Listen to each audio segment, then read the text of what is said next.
एक शुगर के पेशेंट को जो इंसुलिन पे है, इंसुलिन छोड़कर फक्कियों की तरफ चले जाना चाहिए? जो खाएं शुगर चेक कर ले, आपको पता चल जाएगा कि आपके शुगर लेवल कहाँ जा रहे हैं, उससे आपको बेनिफिट मिल रहा है या नुकसान मिल रहा है। वो चीजें आप अपनी लाइफस्टाइल से निकाल दें, बजाय फक्कियां खाने से आपकी बाकी गुर्दों के मसले बढ़ जाए, आपकी बाकी हार्ट के मसले बढ़ जाए, तो उन चीजों से अवॉइड करना चाहिए। कि मेरे पेशेंट्स भी आते हैं ना वेट लॉस के लिए, नहीं वेट लॉस के लिए हमें सिर्फ दवाई लिख के दें, हमें खाना पीना, हम खाना पीना तो छोड़ ही नहीं सकते। अगर खाना पीना ही छोड़ना है वो हम घर बैठ के छोड़ दें, वो तो हमें पता है घर बैठ के छोड़ना है। हमें कोई दवाई ही तो चाहिए हर चीज के लिए, हमें इमीडिएट सोल्यूशन चाहिए। अच्छा, इसमें बात आ गई, एक आपने बात की जो मैंने पकड़ी वो थी फक्कियों वाली। ये जो फक्कियां और ये जो हिकमत में इसकी चीज आना शुरू हो गई है, वो डायबिटीज को हम उस तरफ लेके जाना शुरू हो गए हैं। देखिए, एक है पढ़ा लिखा हकीम जिसने बाकी क्वालिफिकेशन। पिछले दिनों एक हकीम साहब वायरल हुए हैं जिन्होंने कहा अगर आप दिन में 9 से 10 आम खाएंगे तो आपकी शुगर रिवर्स हो जाएगी। अब इस बारे में आप क्या कहेंगे कि क्या एक शुगर के पेशेंट को जो इंसुलिन पे है, इंसुलिन छोड़कर फक्कियों की तरफ चले जाना चाहिए?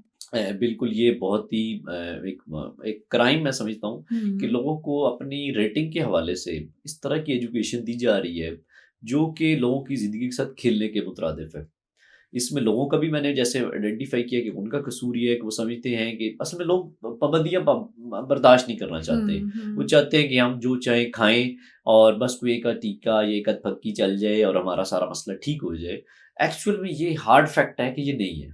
डेफिनेटली ऐसा कि ही है। आप सपोज़ आम है, आम लिमिटेड अमाउंट में आप खा लें, वॉक एंड एक्सरसाइज के साथ खा लें, लेकिन अगर आप 9 आम खाएँगे, तो आप बेसिकली शुगर ही अंदर डाल रहे हैं। उसमें नेचुरल शुगर है, फ्रुक्टोज़ उसके अंदर है, वो आपकी इंसुलिन को स्पाइक करेगा, इंसुलिन रेजिस्टेंस आपकी बढ़ेगी, आपके अंदर प्रॉब्लम्स आना शुरू हो जाएँगे। आपकी जो दवाई देने वाला डॉक्टर है, उसको समझ नहीं आ रही क्योंकि उसने आपको डाइट और लाइफ़स्टाइल तो बताया नहीं है, ना उसने पूछना है। आप जब जाएँगे, वो आपकी दवाई बढ़ा देगा। और ऐसे हकीम जो हैं वो आपकी कहेंगे दवाई खानी नहीं और चेक भी नहीं करनी।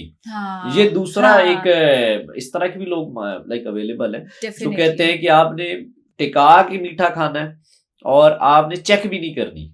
जब चेक नहीं करनी तो वो महीने या 2 महीने के बाद किसी खुदा न खास्ता इमरजेंसी में मरीज पाया जाएगा, जहाँ हार्ट के प्रॉब्लम के साथ, फालिज के अटैक के साथ। तो इस तरह मैं इन लोगों से भी कहूँगा कि आप लोग वेरीफाई ज़रूर कर लें कि जो ये कह रहा है उस पे इसने कितनों को सही किया है। हाँ, बिल्कुल ऐसे ही है। दूसरी बात ये है कि आप उससे शुगर चेक कर लें।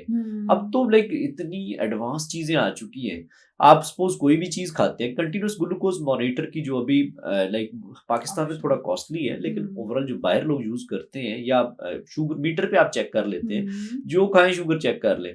आपको पता चल जाएगा कि आपके शुगर लेवल कहाँ जा रहे हैं, उससे आपको बेनिफिट मिल रहा है या नुकसान मिल रहा है। वो चीज़ें आप अपनी लाइफ़स्टाइल से निकाल दें, बजाय फक्कियां खाने से आपकी बाकी गुर्दों के मसले बढ़ जाए, आपकी बाकी हार्ट के मसले बढ़ जाए, तो उन चीज़ों से अवॉइड करना चाहिए। और यूजुअली ये होती हैं स्टीरॉइड्स, ये फिर जाके ना लॉन्ग टर्म ऐसे बुरे असरात देती हैं कि पेशेंट को समझ भी नहीं आ रही होती। एक्चुअली मैं आपको एक और चीज़ बताती चलूँ, ये जो हकीम साहब है ना, ये बहुत वायरल हुए हैं और आज से कोई 4 साल पहले ये मेरे साथ एक शो पे थे, मॉर्निंग शो में। अब मॉर्निंग शो में ना आप किसी को बदतमीजी नहीं कर सकते हो, ये एक रूल है। अगर अगला गेस्ट के आपके साथ कोई एतराज भी है ना, तो आपने डिसेंटली बैठना है। तो वो बैठे बैठे कहते हैं कि न्यूट्रिशनिस्ट ने सबको कैलोरीज पे लगा दिया, आपने कैलोरी देखी है? किसी ने देखी है कैलोरी क्या होती है?